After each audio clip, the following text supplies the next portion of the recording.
Hey guys, this is Nick coming at you for the very first time on the channel with a Mutant deck profile. This is a deck that I've been trying to bring to the channel for quite a bit of time now. However, I've been testing various builds of this, and I finally settled on something that I know for a fact is actually great, because I ended up topping two different locals with this particular Mutant list that I'm about to showcase here. And honestly, Mutant is a great control deck. I think it's a deck that's kind of slept on and is a really good rogue contender. I know that Mutant is going to be getting some new support upcoming in the Battle of Chaos set, which I believe releases in February, if I'm not mistaken, in the TCG. But even without that new card in particular, this deck is still really good to play. And I think that the build that I have here before you guys is something that's really unique and also really strong, especially for this current format. So with that being said, let's go ahead and jump right into this profile. Go ahead and take a seat, give a like and subscribe, and let me know what you guys think in the comments below about this Mutant deck. So we're going to start off with the monsters, of course, per usual. And we are running triple copies of Myutant M-05. This is what you would, is one of your starters. It's a water attribute psychic type monster that upon normal or special summon lets you add a mutant monster from your deck to your hand, except a copy of himself. So again, this is like one of your starters. And then it does have a secondary effect where you contribute this card and then banish any card from your hand or face-up field. That's cost. And then you get to special summon one monster from your hand or deck based on the type of card banished. So if you banished a monster card, you can summon Myutant Beast. If you banished a spell card, you can summon Myutant Mist. And if you banish a trap card, you can summon Mutant Arsenal. We'll get into all those cards in a bit, but for now, just understand that Mutant M-05 is your starter and searches any mutant monster on normal or special summon. Then we're jumping into the secondary starter or playmaker we have, and that is triple copies of Myutant ST-46. ST-46, I think, is probably, I would say, the better of the two starters. However, M-05 can't be understated because M-05 gets you access to ST-46. So they both work really well with each other in tandem. Mutant ST-46 is also a water psychic type. Something to note is that M-05 is level 2 and ST-46 is level 3. Now, upon normal or special summon, ST-46 searches you a mutant spell or trap card from the deck to your hand. So M-05 will search you out a monster, ST-46 searches your spells and traps. And if you look at their names, M searches for monsters, ST searches spells and traps. So I thought that was a bit of a cool Easter egg with the deck. But basically these cards let you add stuff from the deck to your hand, which is always great.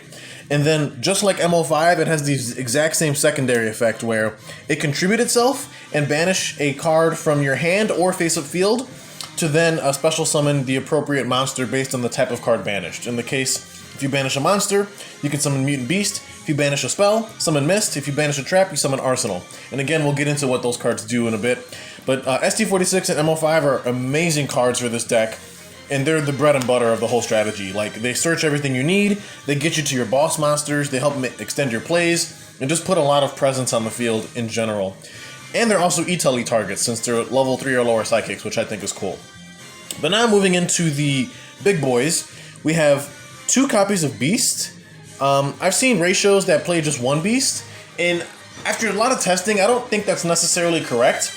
You can get away with running one of each of the big monsters, but I think having two of Beast specifically comes up more so than not, because Beast is usually the one that you're going to be summoning, I would say a majority of the time, and that's because Beast is the one that can be summoned when you banish a monster card off of ST-46 or a monster card off of M-05. And that's usually what you're going to be banishing most of the time is monsters to activate those abilities. And Beast is the one that you get to summon off of that. Also, having two copies of Beast helps you in the grind game, just making sure that you always have a level 8 in deck to summon, so you're not running out of fuel, so to speak. But what Beast does is very interesting. He's a level 8 Earth attribute Beast type monster. He cannot be special summoned except with the effect of a mutant card. Then it says, your opponent cannot target this card with monster effects, so they can't like effect Veiler this or things like that, which is pretty cool. And you can only use each of the following effects of Mutant Beast once per turn, but that effect is when your opponent activates a spell card or spell effect, as a quick effect, you can banish any card from your hand or field to negate the activation, and if you do, banish that card. So this is almost like number 38 Hope Harbinger, except instead of negating and attaching the spell as material, you negate and banish the spell. So this is really, really cool, just having a spell negation like that. And for a control deck, having hard spell negation in the main deck is actually really, really awesome, because most of your control decks tend to play a lot of back row, and having a way to negate spells, which spell cards are usually the majority of back row removal comes from spells, you instantly have an in-archetype way to deal with that with Beast. He's also 2400 attack and defense, so it's pretty decent stats, and overall it's a great card. Also, if it's destroyed by battle or card effect while it's in your possession, you get to target one of your banished mutant traps and add it to your hand. So Beast is really, really cool, just being a spell negate and banish, which is cool. So like even if the spell card has a graveyard effect, it gets banished. So it's really, really dope. Then we're on the 1 copy of Mutant Arsenal. Arsenal is really, really cool as your other level 8. This is the one that can be summoned if you banish a trap card off of your ST-46 or your M-05. And Arsenal is really nice. Again, similar to Beast, it's actually a level 8, but it's a fire attribute machine monster with 3000 attack and 1000 defense. So really, really great stats on the card. Really great beat stick. Cannot be special summoned except with the effect of a mutant card. And your opponent cannot target this card with trap effects. That's really big. So they can't Dogmatica Punishment this. They can't Infinite Impermanence this card. It's actually just really, really cool at the fact that it can't be targeted by traps. Fogblade, Phantom Knight's Fogblade can't target this, which I think is really big too. And what he does is, once per turn, when the opponent activates a monster effect as a quick effect, you can banish 1 card from your hand or field, that's cost, then target any monster on the field and banish it.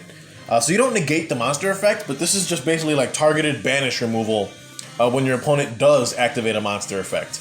Also note that you don't have to necessarily target and banish the monster that activated an effect. It's just when any monster effect activates, you target a monster on the field and banish it. So overall, Arsenal is really cool. Also, if it's destroyed by battle or card effect while it's in your possession, you get to target one of your banished mutant spells and add it to your hand when this dies. So 1 copy of Arsenal is really all you need. And we are also running the 1 copy of Mutant Mist. Now, this is one that I've seen a lot of debate on different mutant profiles. Some people don't run this at all, and I think that's not necessarily correct. I think having at least 1 copy of each obviously is needed. I think Beast being at 2 is probably the best ratio to have, so in total you have 4 of the big ones. But having the Mist as a one-of, I think, is something that people should consider instead of just writing it off. And the reason why most people don't like this card is because all it does is when a trap card or trap effect is activated, you can banish a card from your hand or field as cost and then draw 2 cards. Most people seem to think that that doesn't come up or that's not really good, and I beg to differ. I think having an in-archetype Pot of Greed whenever your opponent activates any trap card or trap effect is absolutely insane. Against hefty back row matchups like Eldritch or Altergeist, this card puts in so much work and you're able to generate like just insane amounts of advantage off of it, which I think makes it worth earning a spot in the main deck. Not only that, having the additional name is also a plus to help you with your fusion plays for grindier duels. And not only that, if you look at the attribute and typing of this card's a wind spellcaster. So since Lyrilusc and Tri-Brigade are like one of the top decks right now in this format, and Floowandereeze as well, you're starting to see a lot of people end with a wind barrier statue on their side of the field. This card is a wind, so this is still a big body, 2700 attack, 2900 defense, that we can still be able to special summon under the wind barrier lock off of our small low level mutants. So if the opponent ends on a wind barrier statue, that still doesn't stop us because we're able to special a card like this and then just beat over the barrier statue and continue on with our plays. Also, this card, it can only be special summoned by the effect of a mutant card. Your opponent cannot target this one with spell effects, so that's cool. They can't like Forbidden Chalice this or anything like that. And then, like I said, you get to draw 2 cards when the opponent activates a trap or trap effect. And then if this card gets destroyed by battle or by card effect while it's in your possession, you get to target one of your banished mutant monsters and add it to your hand. So overall, I think Mist is a great card. Also, it's a spellcaster as well, which if you're playing against Altergeist and they try to put you under the Secret Village lock, you actually have, again, a spellcaster in the main deck to be able to still activate your spells and make your plays, which I think is really invaluable. So 1 copy of Mist I think is a good ratio. So 1 Mist, 1 Arsenal, 2 Beast is what I've been running with, and it's been working extremely well. Now moving into some of the non-archetypal, just generic like support for the deck, we are on 2 copies of Lord of the Heavenly Prison. This is brand new out of Bursts of Destiny. This card, I can't understate how amazing this card is for the deck in general. This card changes control decks moving forward.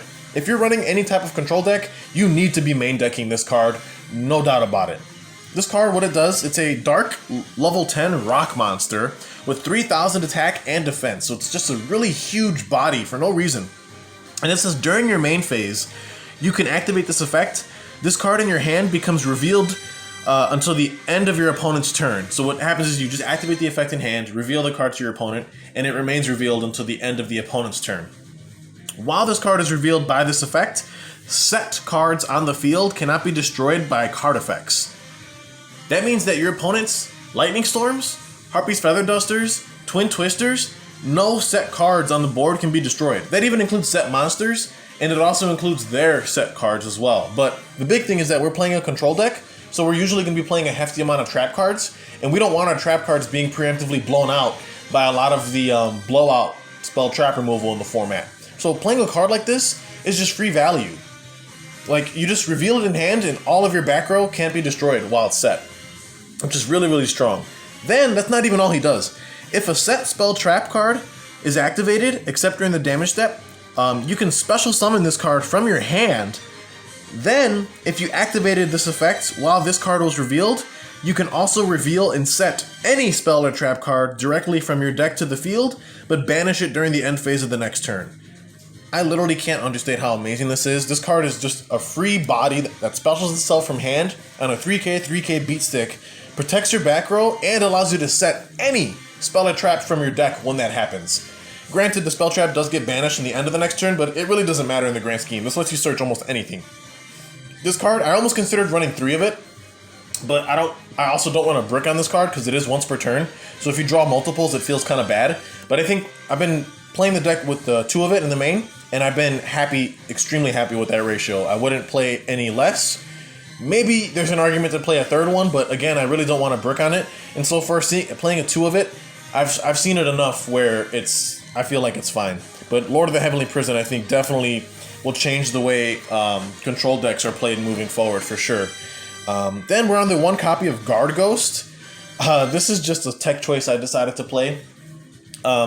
This card, it's a level 4 dark zombie monster with 1800 attack, so the stats are not bad for a level 4. Just a body you could summon and maybe link off into something bigger. But the main reason why we play this card is for the banish effect that it has. It says if this card is banished and was banished this turn, you can add this card back to your hand during the end phase of the turn it was banished. So since a lot of your small mutants require you to banish a card from your hand or field to be able to special summon, your bigger mutants, this is just a free resource you could banish and then get back at the end of the turn. And then also, since all of your level 8 mutants have to banish a card as cost to trigger any of their effects, again, this is just a free card you can banish to use their effects and still be able to get it back in the end phase, constantly giving you a resource to banish. And it's almost like you're not paying a cost to use the effect. It's really, really cool, I think. So 1 copy of Guard Ghost is a cool tech choice in my opinion. And then for the final monster in our main deck, we're actually on 3 copies of Dimension Shifter. This deck doesn't care about its stuff being banished whatsoever. Like, it actually encourages it a lot of the time. So we're able to main deck Dimension Shifter, and this card still hoses a bunch of the meta. Phantom Knights can't play through this. Sword Soul, they don't really care about this as much. Similar, just like Floowandereeze don't care. Lyrilusc, they kind of care. Tri Brigade also definitely cares for sure. I'm trying to think what else in the format. Striker, they can't play through this either. But this card is just a really strong hand trap moving into this format.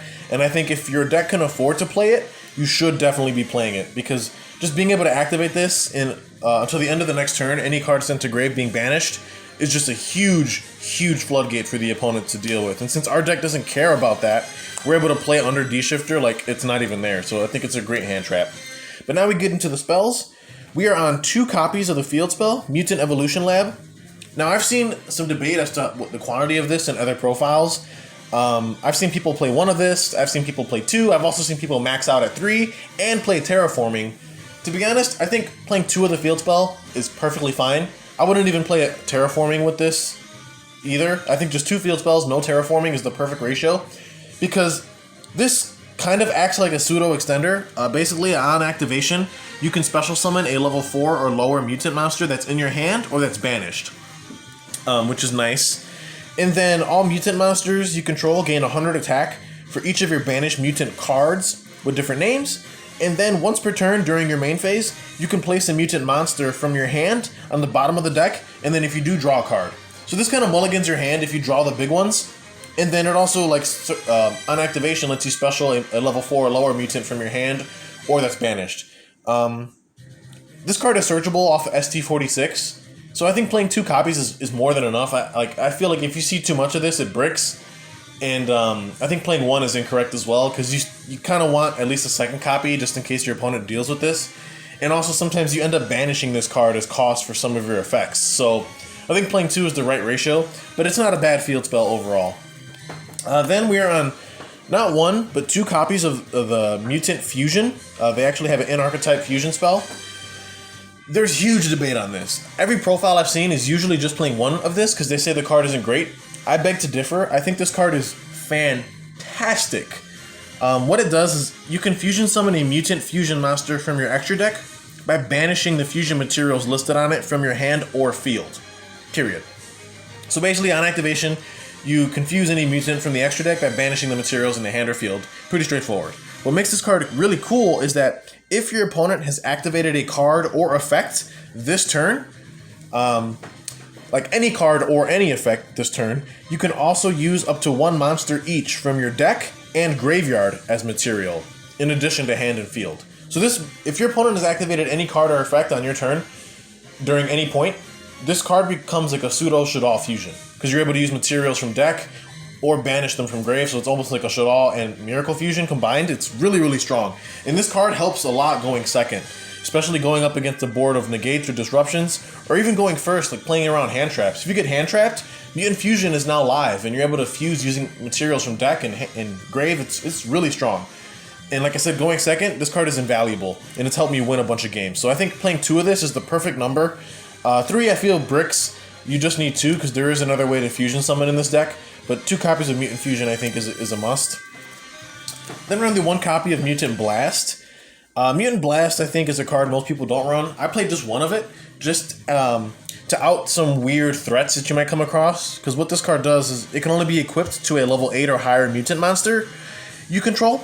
And at the start of the damage step, if the equipped monster attacks an opponent's special summon monster, you can banish that opponent's monster. So this is a way to out like threats like Dragoon, potentially, or any like sort of difficult card to deal with. Because even if your mutant can't hit over it naturally, because it's got lower stats than what you're trying to battle into, Blast triggers at the start of damage step. So you don't even go into calculation. The effect triggers, and then you banish the monster that you attempted to battle into, which is really cool.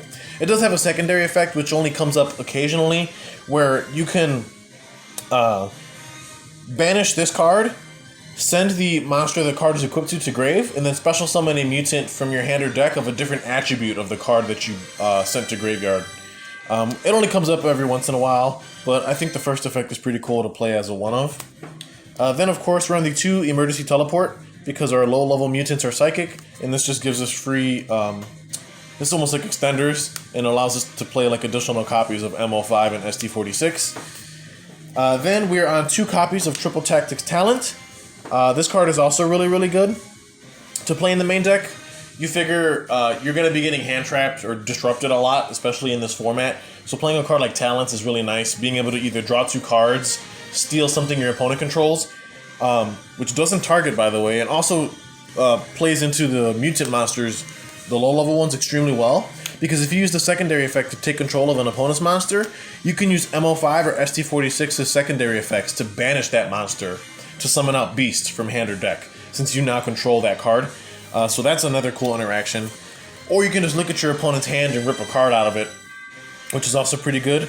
But I think Talents is just great. Only as a 2 of. I don't think playing triple copies of Triple Tactics Talents is correct, because you don't want to brick on this. And also drawing Talents off of a Talents is just about as bad as like playing a Pot of Extravagance and drawing Extrav off of Extrav. It's terrible. So I think playing 2 Talents is the right ratio. Then, of course, we are on the 1 copy of Called by the Grave, just because we want to stop some hand traps. It sucks that Called by's at 1, but you know, if the opponent tries to Ash Blossom or Veiler or something like that, you can always have the Called by to try and negate it. But that's it for the spells, guys. Now we're going to be moving into the traps, which we do play a hefty amount of. We're on triple copies of Mutant Cry. This card is nuts. Honestly, it's really strong. It's a normal trap.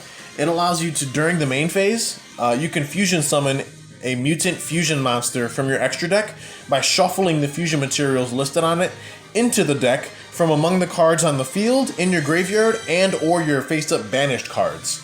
So this is just like, almost like a Tri-Brigade Revolt, where you're able to fusion summon by using materials from the field, the grave, or banished by shuffling them all back into the deck.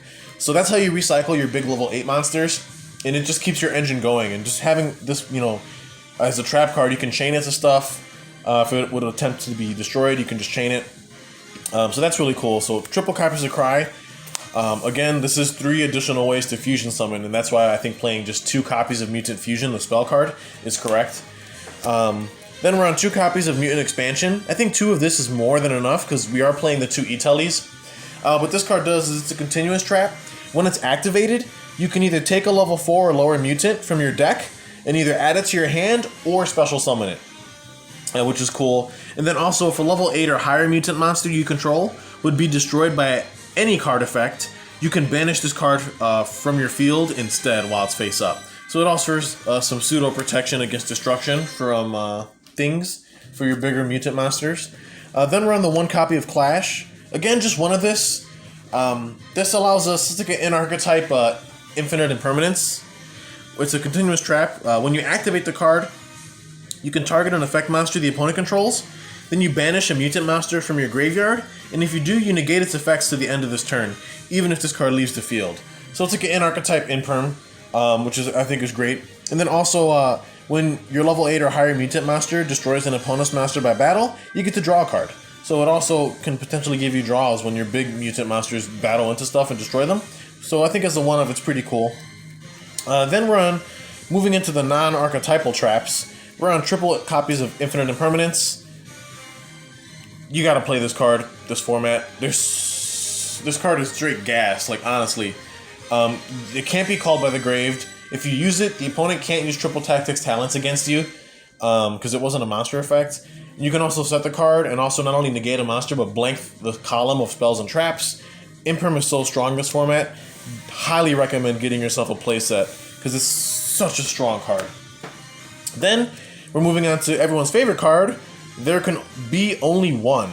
If you notice something during the course of this profile, all the mutants, with the exception of those small ones, are different types.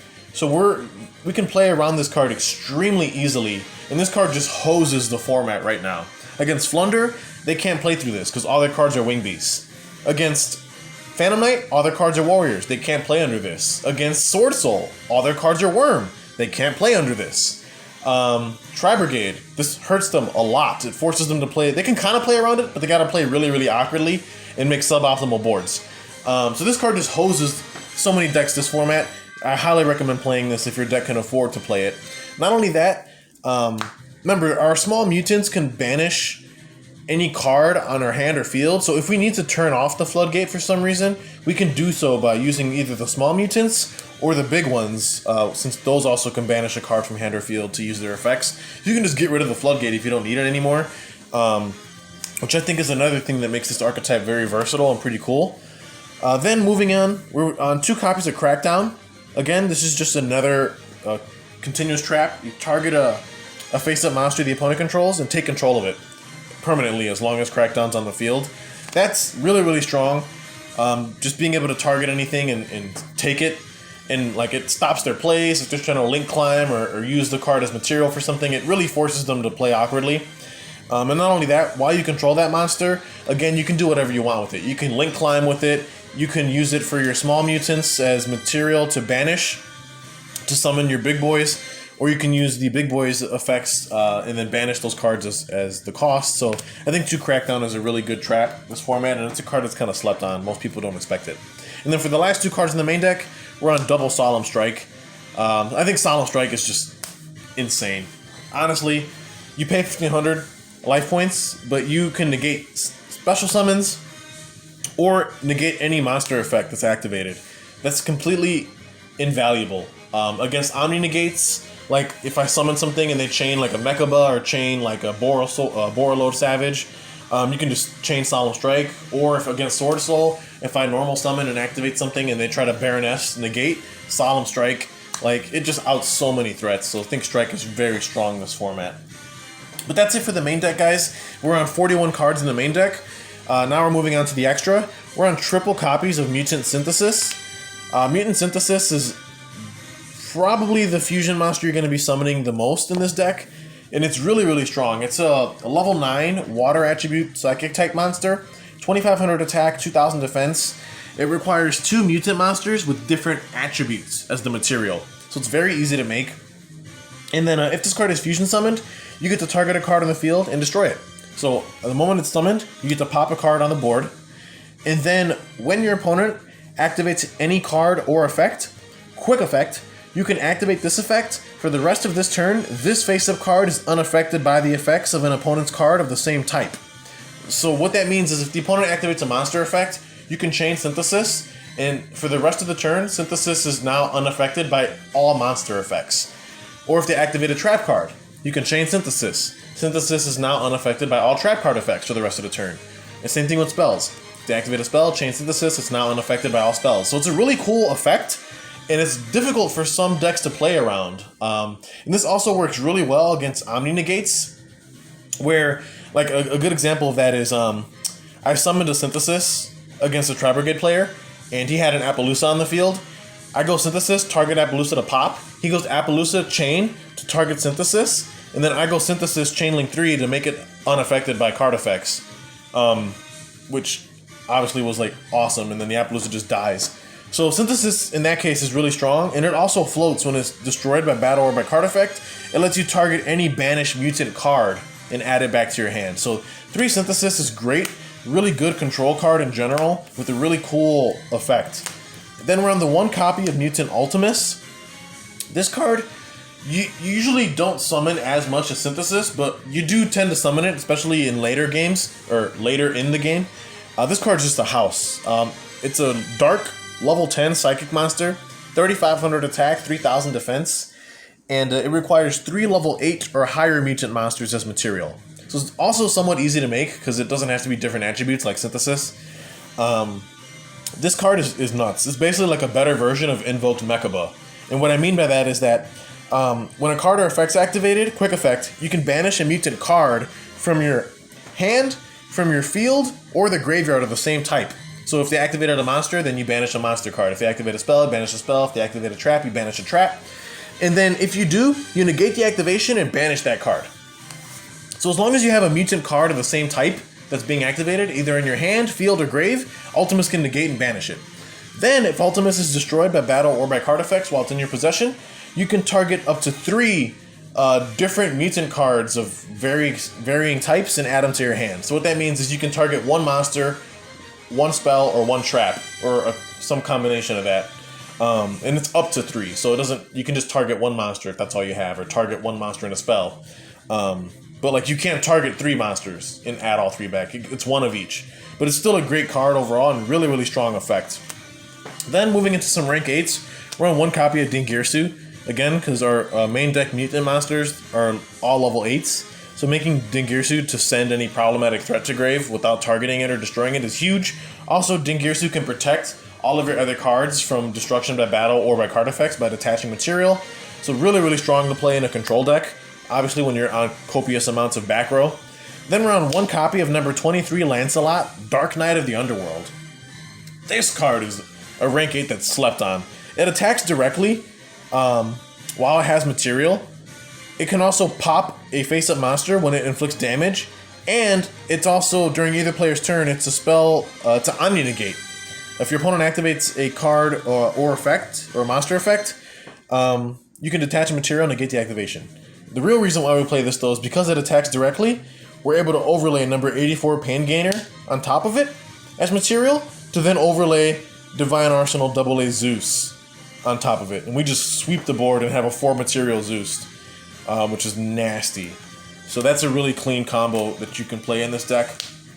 Then moving on to the links, 1 Almirage. Again, it's just a great link 1 to make if your plays are disrupted. 1 Predaplant Verte Anaconda, because we do have an in-archetype Mutant Fusion spell that allows us to fuse using materials from deck or grave if the opponent activated a card on our turn, which is nuts. Then we have 1 Cross Sheet, 1 Iria the Water Charmer. Again, real cool link to make. So is Cross Sheep, obviously, too. Then we're on 1 Codebreaker Virus Swordsman. This is a crazy link, too. We don't use the on-field effect because it doesn't come up. What we use this card for is the grave effect, where if this card is destroyed by battle or by card effect, at the end phase of that turn, it specials itself back to the field. But then it gets banished if it leaves again. But this allows us to link climb into stuff like bigger links, which is cool. And it's also really good stats. At 2300 attack for a link 2 is pretty large. Then we're on the 1 BLS Soldier of Chaos. We can make this pretty easily, especially since a lot of our main deck has high level monsters. And this card is just the house. And then for the last monster in the extra is 1 Boral Sword Dragon. Again, we can use the Codebreaker Virus Swordsman to help us make this. But that's it for the extra deck, guys. We'll touch on the side deck really quick. We're on triple copies of Nibiru, 1 Pankratops, triple copies of Blizzard. I think this is really slept on. This just allows us to target a spell the opponent controls and negate its activated effects that turn. 1 Duster, 1 Mind Control for going second. Then we're on 1 Fury of Kairyu-Shin. This allows us to search a Torrential Tribute from deck to hand, and then it can banish itself from grave to protect the water monster from destruction. Then we play 2 Torrential Tribute. Again, another great trap card this format. The 3rd copy of There Can Be Only One. 1 Solemn Judgment, and then we round things off with 1 copy of Skill Drain in the side deck as well. So that's it for the profile, guys. Let me know what you guys think. Like I said, I topped 2 different local tournaments with this particular build, and it's awesome. I think Mutant is a great control deck, and it's only going to get better when we get the new support out of Battle of Chaos. But with that being said, thank you guys so much for stopping by. Leave a like and subscribe and comment down below what you thought about the deck.